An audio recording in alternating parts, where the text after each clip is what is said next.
Donation box था उसको खोला गया। आज 8वां दिन है और उनको संभाला जाएगा।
करना मत, उस पर टेक्स्ट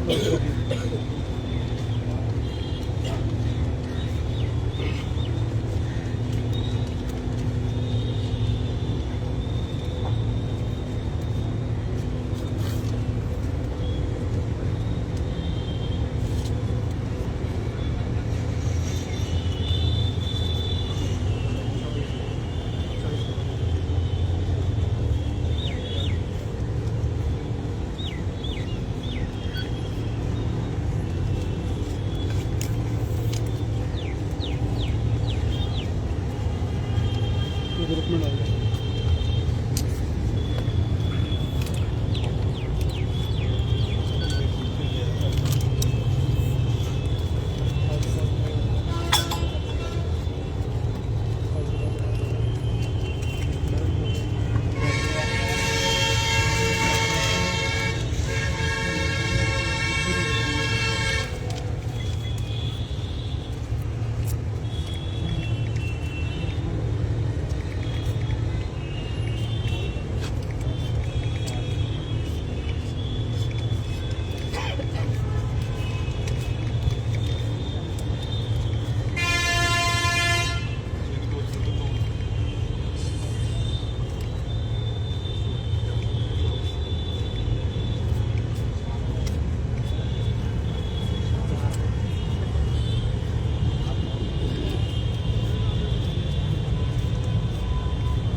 विरोधी वाले मेरे बच्चों के लिए तो इलेक्शन कोई भी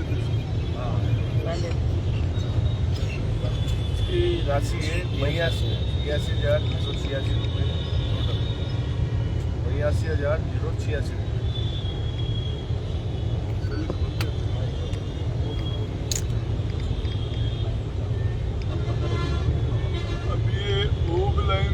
बंद कर दिया है और ऑनलाइन है इसका वो चालू रहेगा। वो आपका नंबर अकाउंट में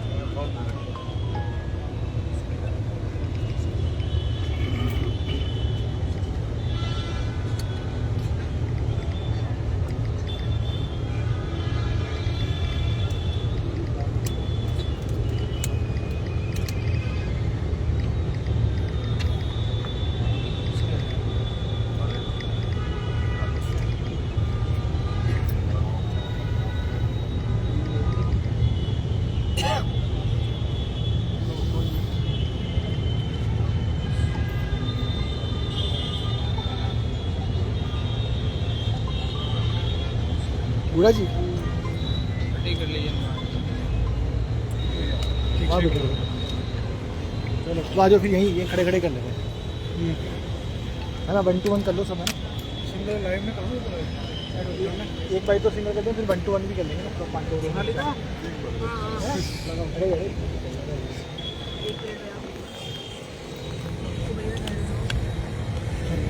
अब सारे लोग तो भाई नरेश को हॉस्पिटलाइज कर दिया गया है। उनकी सेहत की सभी को चिंता है और पहले हम चाह रहे हैं कि हम उनको वहाँ हॉस्पिटल में संभालें। तो यहाँ का जो कलेक्शन है पहले एक बार काउंट पहले कर दिया था, दोबारा ये ओप लाइन बंद कर दिया। ओप लाइन अब कोई कलेक्शन नहीं होगा, ऑनलाइन है तो वो उसके लिए कलेक्शन जारी रहेगा क्योंकि सबको अकाउंट नंबर बता दिए गए हैं। और इसके अलावा आज हम ये धरना है जो यहाँ हम इसका समापन करते हैं यहाँ और अपने डिस्ट्रिक्ट हेडक्वार्टर पर ब्लॉक लेवल पर और अलग अलग तरीके से इसका प्रोटेस्ट जारी है। गुड़ा जी मेरा सवाल आपसे ये है कि कल देर शाम को जिस तरह से नरेश मीणा जी को पुलिस जबरन लेके गई, अस्पताल लेके गई, इसको क्या कहेंगे? देखिए होना तो ये चाहिए था कि नरेश भाई की जो तबीयत खराब हो रही थी, उनकी जो शरीर की स्थिति बिगड़ रही थी, तो उसके बाद सरकार को उनका अनशन समाप्त करा के जूस वगैरह पिला के समाप्त करवा के उनकी मांग मान के फिर उनका ट्रीटमेंट वगैरह कुछ कर दिया। तो वो तो था बड़कपन। और जिस तरीके से ज़बरदस्ती उठा के ले जाके हॉस्पिटल में पटक दिया, अब वो अनशन वहाँ भी कर ही रखा, उन्होंने खाना पीना नहीं कर रहे और वो प्रोटेस्ट अब ये चलता ही रहेगा। अब इसको ये पीड़ित परिवार जो है वो झालावाड़ में धरना चल रहा है, तो पीड़ित परिवार यहाँ से जाके झालावाड़ में धरने में शामिल हो जाएगा। और नरेश भाई अभी हॉस्पिटल में है तो डॉक्टर्स उनको क्या करते हैं, तो यदि वो हॉस्पिटल में आने के बाद भी उनका अनशन नहीं तोड़ने के मूड में है, अभी मैं जाके और मिलूंगा, बात करूँगा इस मामले में। लेकिन अभी तक मेरी जानकारी के हिसाब से उनका यही फैसला है। आप अनशन के लिए मना कर रहे हैं कि अब नरेश जी अब मत करिए अनशन, आपकी बात को मानते हैं वो हमेशा से, आप उनके साथ जुड़े हुए हैं? देखिए ये सारी चीजें हैं आप समझाएंगे उनको? लेकिन समझाने वाली बात अलग है, लेकिन मैं तो चाह रहा हूँ कि मीडिया आप वो लोग हो जो मंत्रियों से भी मिलते हो, सरकार से मिलते हो, ब्यूरोक्रेसी से मिलते हो, प्रोटेस्ट करने वालों से मिलते हो और समस्या का समाधान करने वालों से मिलते हो, तो आप उनको भी समझाइए। आप जो ये है शासन करने वाले लोग, फैसला करने वाले लोग, उनको भी आप इन ट्राइबल के लिए आप थोड़ा सा मन बड़ा करो। हमारे भारत में है कि हमेशा बड़े भाई की बात मानी जाती है और जिस तरह से नरेश जी आपको बड़े भाई साहब बोलते हैं, तो क्या बड़े भाई साहब की बात तो माननी चाहिए नरेश जी को, और बड़े भाई साहब को भी समझाना चाहिए। वो एक कोशिश मेरे लेवल पर कर रहा हूँ, लेकिन नरेश जिस दिन से 7 बच्चों की मौत हुई उसी टाइम से उसका प्रोटेस्ट चालू है, उसी टाइम से वो जेल चला गया था। जेल में वो जेल एक प्रकार से उनका आंदोलन ही था, आने के बाद ये चल रहा है, अब जेल में चल रहा है, इसके बाद भी चलेगा, तो वो तो चल रहा है। गुड़ा जी को एक ही सवाल हो रहा है कि कुछ नेता अब हॉस्पिटल में जाके नरेश जी से मिल रहे हैं, पहले उनको यहाँ आना चाहिए था धरना प्रदर्शन, आना चाहिए। ठीक है, इसको कैसे देखते हैं आप? और उनकी भावना थोड़ी लेट लेट जागरूक हुई तो भी ठीक। क्या भावनाओं में भी दो चीजें छुपी हुई है क्या? एक भावना एक अलग पक्ष के लिए भी है, एक भावना इस पक्ष के लिए भी है, दोनों भावनाओं को साध रहे हैं मतलब। कोई मजबूरी होगी। हाँ यही तो है ना, वो क्या मजबूरी है? मजबूरी होगी फिर भी आपके शब्दों में बताइए आप प्रताप जी के लिए कह रहे हो, लेकिन हाँ ना वो भावुक आदमी कल भावुक भी हो गए थे। वो नरेश जी से मिलके मैंने देखा था, वो भावुक आदमी, और इसका जवाब प्रताप जी से लो। केजरीवाल जी बार बार कह रहे हैं कि मैं नरेश जी के साथ हूँ और नरेश जी के धरना प्रदर्शन पर बिल्कुल साथ हूँ, आऊँगा, लेकिन अभी तक आए नहीं है। आज सुबह भी यही चल रही है सोशल मीडिया पर कि आएंगे हम लोग आएंगे। मेरे भाई हनुमान बेनीवाल जी, उनके नंबर आपके पास होंगे, आप उनसे कांटेक्ट करो, आप उनसे मिलो, आप इसके बारे में तो वही जवाब देंगे। उनकी एक पार्टी है, उसकी एक आइडियोलॉजी है, तो अपना उनका एक अलग एक स्टैंड है, उसके बारे में राजेंद्र हुड्डा उनके बारे में कैसे बोलेगा? कैसे बोलते रहते हैं आप, इस वजह से देते रहते हैं आप, अपनी इस वजह से पूछ रहे हैं। मैं इस मामले के अंदर वो उनका जवाब तो वो बढ़िया दे सकते हैं। मैंने उनको बुलाया, न मेरे से उन्होंने कोई वादा किया, न मैं उनको नरेश जी और उनके बीच का। जरूरत पड़ने पर आरएलपी, शिवसेना और निर्दलीय साथ होकर क्या सरकार बनाएंगी 2028 में? 2028 में आपको बता रहा हूँ, जैन जी है ना, ये फैसला करेगा यूथ, और इसके अंदर आपको ये कांग्रेस और बीजेपी का फट जाएगा। जैन जी के आपको कुछ खासा लगाव है, क्योंकि काफी जिक्र अब जैन जी का हो रहा है। जैन जी तो सारा फैसला है, आपको बताऊँ मैं, पिछली सरकार को जैन जी नहीं चपा था। आरपीएससी का जो बंटा ढार किया था, रोज पेपर आउट हो रहे थे, बाकी सबको साधने के लिए अशोक जी ने पूरी कोशिश की थी, जैन जी नहीं चपा था उनको। पिछली सरकार को एकमात्र कोई कारण था तो ये। इसमें आपकी जैन जी बनेगी 100%। तो नेपाल जैसा हाल राजस्थान में हो जाएगा। अब नेता चाहे समझदारी से नहीं होना चाहिए, वैसा नहीं होना चाहिए, हीरो टाइप से नहीं होना चाहिए, प्रेम से। हाँ वो तो हो जाए।